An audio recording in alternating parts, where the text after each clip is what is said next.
Aside from making a murderer, Abducted in Plain Sight is arguably Netflix's most talked about documentary of all time. The one-off special follows the lives of Idaho family the Brobergs, with middle child Jan being the central focus. Jan, now 56, was kidnapped twice by Robert B. Berchtold, a man who the family classed as a close friend. Both Jan's family and the FBI agent who investigated in the case, felt Broberg, who is now deceased, was able to get to Jan by tearing her family apart. Jan says not only was she groomed and manipulated by the man she calls a monster, so were her parents.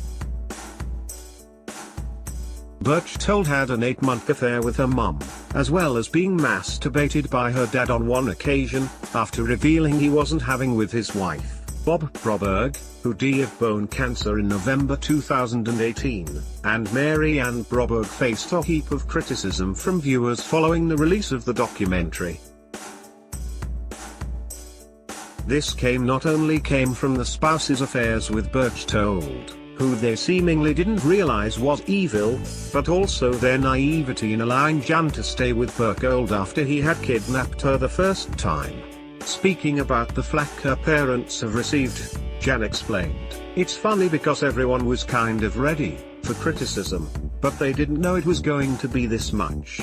Jan continued, "But the people who like the documentary or who really got something from it are 10 times the numbers of the hateful ones. Most people are really positive, but yes, it's a little upsetting." Referring to her father's death, she continued, "My dad passed away in November from bone cancer, and there have been a few people who've just said, 'Oh, I hope your dad is burning in hell.' That kind of makes you feel a little bit bad, as he was such a wonderful father and such a marvelous man. My mother too. My mother, who is just doing great and still to this day takes ownership of the part she played and thinks, why didn't I see it? And why did I make the mistake in the first place? Because it's totally against everything I believe." Jan reasoned, "But then also you have to remember you have a master puppeteer who is seducing you and enticing you. They have a whole different level of power and control." Jan explained following the horror of her teen years, her parents have given their lives to giving back to others. She said, "Obviously we all ultimately make our choices, and that's why my parents felt so guilty and ashamed of a couple of bad choices they made, but overall they really had given their lives to giving back to others."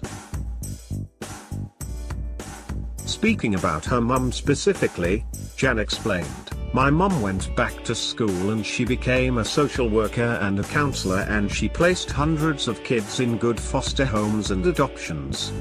She lobbied to get the Center for Missing and Exploited Children into Idaho and Utah, and she told our story." Mary Ann released book Stolen Innocence, the Jan Broberg story, back in 1995. Jan continued, "So you know, I think most people in the world have done something they'd rather keep private and hope to not have in the news, and I mean, we've all made mistakes, nobody is perfect for sure, and so yes, it's a little hard." Another shocking twist to the harrowing tale was Berchtold also convinced Jan, who was 9.5 when they first met, that Bob Broberg wasn't her real dad, as her real father was actually an alien.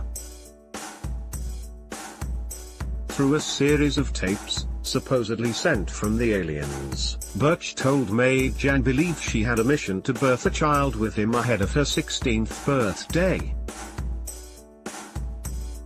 Jan felt she was more susceptible to believing this quest was real, as not only was she a child, but her childhood was an era when sci-fi was a huge part of popular culture, making it all the more easy to believe. She recalled, "Berchtold would take us all, Jan and her 2 sisters and his children, to the movies, and the sci-fi films were really popular in the early 70s. He'd take all the kids and we're going out there to see E.T. or whatever, and he'd talk about sci-fi stuff all the time. Berchtold would say there's got to be people that live on other planets. We can't just reach them yet.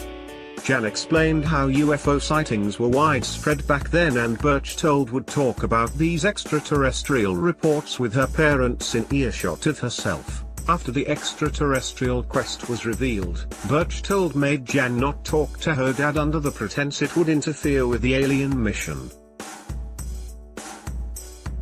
He seemed to take a particular dislike to Bob Broberg, later paying 2 men to burn down Jan's dad's business in Pocatello after he ordered Berchtold to leave Jan alone, giving her take on the dad's relationship with the man she once regarded her second dad. Jan said, "I think pedophilia is so narcissistic that all of the attention has to go to that person, the pedophile. At least in my case, looking back, that's how it was. I don't know if Berchtold ever wanted to be my father, but he didn't want me to love or ever have a relationship with my father. He definitely wanted me all for himself, and that's how he knew to tell a different story to each person. So he'd tell a whole other story to mum and to dad to get their sympathy and empathy, and you know he's a master at that. And that's why I think people find it hard to see what's going on, because the abuser knows what to say and how to act to gain the trust of every person around the target." Part 2 of Daily Star Online's exclusive interview sees Jan Broberg talk Berchtold's family.